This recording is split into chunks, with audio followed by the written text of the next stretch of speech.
ননদিনী রায়বাঘিনী বাড়ি থেকে মাছ পাঠিয়েছে, সেই মাছ আবার রাত 1:30টার সময় এসেছে। কি যে একটা জ্বালা, রাত 1:30টার সময় আবার ফ্রিজটাও নষ্ট হয়ে গেছে। Hello everyone, welcome back to my another blog. আপনারা সবাই কেমন আছেন? আশা করি ভালো আছেন। আমি কিন্তু বেশ ভালো আছি। এখন বাজে রাত 1:30। এই 1:30টার সময় এই যে ব্যাগ ভরে কিন্তু মাছ এসেছে, আর মাছের সাথে কিন্তু আরও একটা জিনিস এসেছে। এই যে দেখতে পাচ্ছেন কৌটাটা, এই কৌটার ভিতরে একটা জিনিস আছে, সেটা কিন্তু আপনাদের দেখাবো কি আছে। আর দেখেন মাছ এসেছে, মানে আমার ছোট ননদিনী রায়বাঘিনী, সে হচ্ছে তার ভাইপো বাড়ির জন্য মাছ পাঠিয়েছে। মাছগুলো কিন্তু কাটাই ছিল। এই যে বড় দুইটা রুই মাছ দেখতেছেন, এক একটা 1.5 কেজির উপরে। হ্যাঁ, আর হচ্ছে এখানে শোল মাছ পাঠিয়েছে, শোল মাছগুলো সবই কেটে পাঠিয়েছে। আরেকটা জিনিস যেটা ছিল কৌটার ভিতরে, ওইটা হচ্ছে চিংড়ির ঘিলু। আপনারা কারা কারা চিংড়ির ঘিলু খেয়েছেন তা কিন্তু অবশ্যই জানাবেন। সুদূর ফকিরহাট থেকে এটা নরসিংদীতে এসেছে, মানে সারাদিনই বলতে গেলে গাড়িতেই ছিল।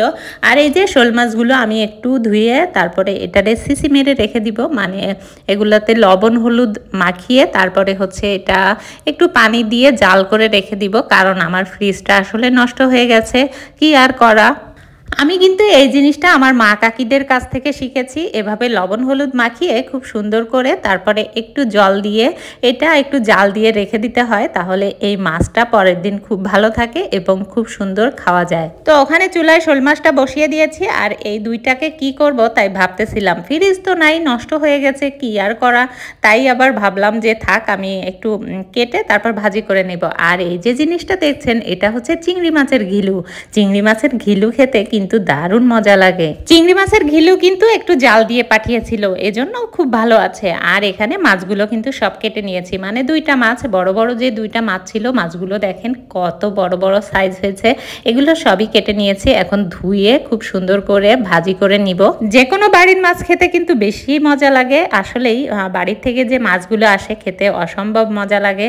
আর এখানে ভাবতেছি সবগুলো মাছই হচ্ছে ভাজি করে রেখে দিব, কারণ ওই মাছগুলো হচ্ছে সিসি মেরে রেখেছি, আর এগুলো সব ভাজি করব। দুইটা কড়াই বসাই দিছি, কি আর করব, কারণ রাত অলরেডি 2টা বেজে গেছে। এখন এগুলো সব ভাজি করব, ভাজি করে ঠান্ডা করে বক্সে করে রেখে দিব। আমি এদিকে মাছটা সব ভাজতেছি, ওদিকে আবার মধুর বাবাকে খাবারও দিলাম। মানে সে কিন্তু রাত এই যে 1:30টার সময় আসলো, এসে পরে ফ্রেশ ট্রেশ হয়ে সে খাওয়া দাওয়া করলো। আর এখানে মাছ প্রায় ভাজি করাই হয়ে গেছে। আমার সমস্ত কাজকর্ম শেষ করতে করতে 3:30 বেজে গেছিল। তারপরে আমরা ঘুমিয়ে গেছিলাম। পরের দিন সকালবেলায় এই যে ঘিলুটা, মানে চিংড়ি মাছের ঘিলুটা, এটা হচ্ছে এখন ভাজি করব আর মজা করে খাবো। এজন্য হচ্ছে চিংড়ি মাছের ঘিলুটা ভাজি করার জন্য পেঁয়াজ কুচি দিয়ে দিলাম, একটু বেশি করে পেঁয়াজ কুচি দিলাম, আর কাঁচামরিচ কুচি দিলাম, আর আগেই শুকনা মরিচ দিলাম, আর তেজপাতা দিলাম। এটা তো দেখতেই পেলেন। এখন কিন্তু চিংড়ি মাছের ঘিলুটা দিয়ে দিব। চিংড়ি মাছের ঘিলুটা দেখতে কিন্তু ভীষণ কালারফুল লাগছে না? আসলেই এটা কিন্তু সত্যি অনেক অনেক বেশি মজা লাগে। আপনারা যারা মানে দক্ষিণবঙ্গের আছেন তারা তো অবশ্যই খেয়েছেন, আর যারা দক্ষিণবঙ্গের না তারা কিন্তু এটা খাননি। আর এখানে কিন্তু একটু মশলাও দিয়ে দিচ্ছি, মানে জিরা ধনে বাটা, এই মশলাটা দিব। আর লাস্টে দিয়ে দিব গরম মশলা, সেটা অবশ্যই দেখাবো। আর এই যে চিংড়ি মাছের ঘিলুটা দেখেন কতটা কালারফুল হয়েছে। আজকে যেহেতু ভয়েস দিচ্ছি, তো মনে হচ্ছে যে এখন যদি একটু খেতে পারতাম তাহলে কতই না মজা লাগতো। আসলে অনেক লোভনীয় লাগে এবং খেতে ভীষণ মজা লাগে। এটা আসলে আমি আমার বড় ভাগনার কাছে, মানে ননদিনীর বড় ছেলের কাছে চেয়েছিলাম যে বাবা, আমার না খুব এই চিংড়ির ঘিলু খেতে ইচ্ছা করছে, তাহলে তুমি একটু পাঠিয়ে দাও। তাই সে যত্ন করে মামির জন্য পাঠিয়ে দিল। আর ওই যে বলতেছিলাম ফ্রিজ নষ্ট, কি আর করা। এই যে এখন কিন্তু ফ্রোজেন করা ওল কচু, এটা রেখে দিয়েছিলাম পরে খাবো, তো এটা বের করে ফেললাম। বের করে এখন খাওয়া দাওয়া করে নিব। মানে ফ্রিজে যা কিছুই ছিল সব কিছুই এখন খেয়ে নিতে হবে আস্তে আস্তে। অন্যদের ফ্রিজে আর কতটুকুই বা রাখা যায়।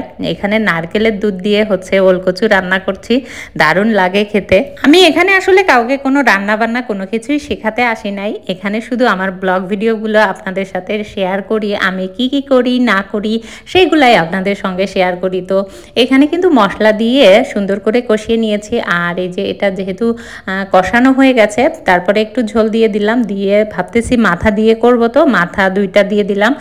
এটা কিছুক্ষণ জাল হতে থাকবে, পরে মাছগুলো দিয়ে দিব। কচু জাতীয় যে কোনো জিনিস আমার না কেমন জানি ভালো লাগে, অনেক বেশি পছন্দ। আপনাদের কাছে কেমন লাগে? ওলকচু তো আমার ভীষণ পছন্দ। তারপরে আছে মানকচু, কচুরমুখী, সব কিছুই আমার অনেক অনেক বেশি পছন্দ। আপনি কোনো কিছু ফ্রোজেন করে রাখলে অবশ্যই একটু সিদ্ধ করে রাখবেন, তাহলে সেই জিনিসটার স্বাদ একবারে অটুট থাকে। এটা আমি এই যে প্রথমেই বুঝেছি, কারণ ওলকচুটা আমি সিদ্ধ করে রেখেছিলাম একবারে, মানে পুরাটাই মনে হচ্ছে যে না আজকেই এনে আজকেই রান্না করছি, এমন একটা স্বাদ লেগেছে। আর এই যে আমার এখন হচ্ছে মাছগুলো দিয়ে আবার একটু সুন্দর করে জাল করে নিব। আচ্ছা বন্ধুরা, আপনারা কারা কারা ওলকচু খেতে পছন্দ করেন তারা কিন্তু অবশ্যই কমেন্টে জানাবেন, যে আমরা কিন্তু ওলকচু খেতে পছন্দ করি। এই সময় ওলকচু পাওয়া যায় না, কিন্তু এই সময় ওলকচু খেতে পেরে আমার তো ভীষণই ভালো লাগছে। আর একেবারে বাড়ির মাছের ওলকচু রান্না করা মানে খেতে তো আরও দুর্দান্ত হয়েছে। আর এখানে কিন্তু আমি শোল মাছ রান্না করব, তার জন্য আলুগুলা একটু ছোট ছোট করে স্লাইস করে কেটে নিয়েছি, সেগুলা খুব সুন্দর করে ভাজি করে নিচ্ছি। জানেন, শুক্রবার আসলেই আমার রান্নার ধুম পড়ে, মানে সব রান্না আমার একসঙ্গে করতে হয়, কারণ সারা সপ্তাহে যে আমি সময় পাই না, এজন্য শুক্রবারেই সব রান্না বান্না করি। আর মধুর বাবাও যেহেতু আসে, তাই চেষ্টা করি তার পছন্দের জিনিসগুলাই রান্না করার। আর সব থেকে মজার বিষয় হলো আমাদের দুইজনের পছন্দ একই রকম। সব কিছুতে কথা কাজের মিল না থাকলেও কিন্তু মিল হয়ে যায়, হয়ে যেতে হয়, কারণ সংসার করতে গেলে অনেক কিছু স্যাক্রিফাইস করতে হয়, অনেক কিছু মানে দুইজনকে ছাড় দিতে হয়, তাহলে এটা না সংসারটা খুব সুন্দর হয়। আর এই যে আমার ননদিনী রায়বাঘিনী, ছোট ননদিনী আর কি, আমার 2টা ননদ, বড় ননদ বাড়িতে পাশেই হচ্ছে গ্রামে বিয়ে দেওয়া, আর ছোট ননদের বাড়ি হচ্ছে ফকিরাট। তো সেখান থেকে সে যে এই মাছগুলো পাঠিয়েছে তাকে অসংখ্য অসংখ্য ধন্যবাদ। ননদিনী রায়বাঘিনী তো থাকবেই, তারপরে যে এই ভালোবাসাটুকু আছে এটুকুই বা কম কিসের। আসলে আমরা একে অপরকে অনেক বেশি ভালোবাসি। যে কোনো সম্পর্কে আপনি যদি একে অপরকে সম্মান না করেন তাহলে সেই সম্পর্ক ভালো থাকে না। তাই আমি আমার ননদকে সম্মান করি, সে আমাকেও সম্মান করে, তাই আমাদের সম্পর্কটা অনেক ভালো। এই যে দেখেন, আপনাদের সাথে কথা বলতে বলতে আমার শোল মাছ কিন্তু প্রায় কষানো হয়ে যাচ্ছে। এই যে আমি কিন্তু অল্প তেলই দিয়েছি, কারণ আসলে সব কিছুতে এত তেল মশলা খেলে ভালো লাগবে না, তাই এটাতে একটু কম তেল মশলা দিলাম। আপনারা যারা আমার ভিডিওটি দেখছেন অবশ্যই একটা কমেন্ট করে যাবেন, কারণ আপনাদের এই কমেন্টের ভিত্তিতেই আমার ভিডিও করতে এবং আপনাদেরকে এত সুন্দর সুন্দর ভিডিও উপহার দিতে ভালো লাগবে। তেজপাতা এভাবে দিতে আমি আমার শাশুড়ি মায়ের কাছ থেকে শিখেছি। তরকারির ভিতরে একটা ডিম দেখতে পাচ্ছেন না, এটা আমার গুলোশোনার জন্য দিয়েছি, এটা কিন্তু আপনারা ইগনোর করতে পারেন। আজকের ভিডিওটি আপনাদের কাছে কেমন লেগেছে অবশ্যই কমেন্টে জানাবেন, আর আমার চ্যানেলটিকে অবশ্যই সাবস্ক্রাইব করে রাখবেন। ভালো থাকবেন সবাই, টাটা।